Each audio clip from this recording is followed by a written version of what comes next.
ابھی آپ کو اسلام آباد لیے چلیں گے جہاں پر مشیر قومی سلامتی معید یوسف پریس کانفرنس کر رہے ہیں. اپنے آپ کو ایک جیو اکنامک پیراڈائم میں، جس میں جو ہماری لوکیشن ہے، جس کی ہم بار بار بات کرتے ہیں، پاکستان کا جغرافیہ بہت اہم ہے. اکنامک پیراڈائم میں کنیکٹیوٹی یعنی پاکستان کے ذریعے راہداری کا جو پروسیس ہے وہ ہمارے لیے اہم ہے.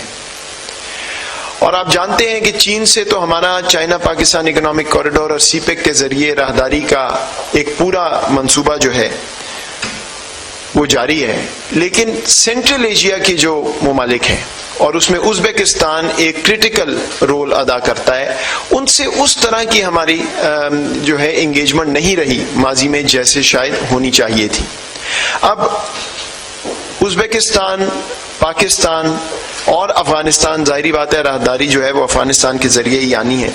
یہ ہمارے مستقبل میں ہمارے لیے ایک کروشل ایلیمنٹ ہے اپنی جیو اکنامک ویژن کو پورا کرنے کے لیے.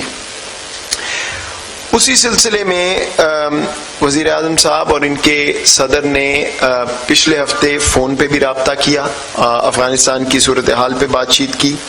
اور میں آپ کو بتاتا چلوں کہ آج جو ہم نے بات کی ہے کمیشن کا، میں آپ کو اس کی ڈیٹیل دینے سے پہلے یہ بتاؤں کہ افغانستان پہ یہ میرے نزدیک بہت ہی خوش آئین ہے کہ پاکستان اور ازبکستان کی پوزیشن بالکل ایک ہے.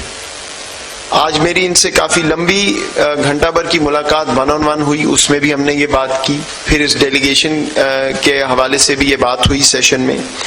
اور دونوں ممالک کا یہی موقف ہے کہ افغانستان کی عوام کی خاطر اس وقت کوارڈینیٹ کر کے ساری دنیا کو انگیج کرنا چاہیے جو افغانستان کی اس وقت حکومت ہے. ایک کنسٹرکٹیو انگیجمنٹ جس میں ان کے ساتھ تعاون کیا جائے اس طرح کہ افغانستان میں کوئی ہیومینیٹیرین کرائسس کی شکل نہ بنے. ابھی بار بار یہ بات ہو رہی ہے اقوام متحدہ کیا اور ورلڈ بینک کیا کہ وہاں پہ ہیومینیٹیرین کرائسس ہو سکتا ہے. ابھی سردیاں آ رہی ہیں، وہاں پہ خوراک پوری نہیں ہے، وہاں پہ لوگوں کے پاس اپنے اخراجات پورے کرنے کو وسائل نہیں ہیں.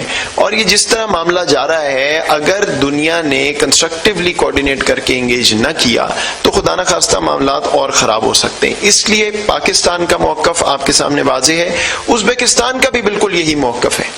اور اس میں بارہا بات ہوتی وسطی دنیا سے شاید طالبان کی. یہ طالبان یا کسی اور حکومت کا ایشو نہیں ہے، یہ عام افغان کا ایشو ہے. اور پاکستان کے حوالے سے میں کہتا چلوں، کئی دفعہ یہ تنقید ہوتی ہے کہ جی آپ اتنا بڑھ چڑھ کے کیوں بات کر رہے ہیں. میں وضاحت کرنا چاہتا ہوں اس کی.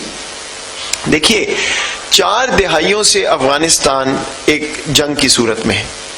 جنگ کی صورتحال کی وجہ سے آپ نے خود دیکھا ہے کہ اس کا ڈائریکٹ نقصان پاکستان کو ہوتا ہے.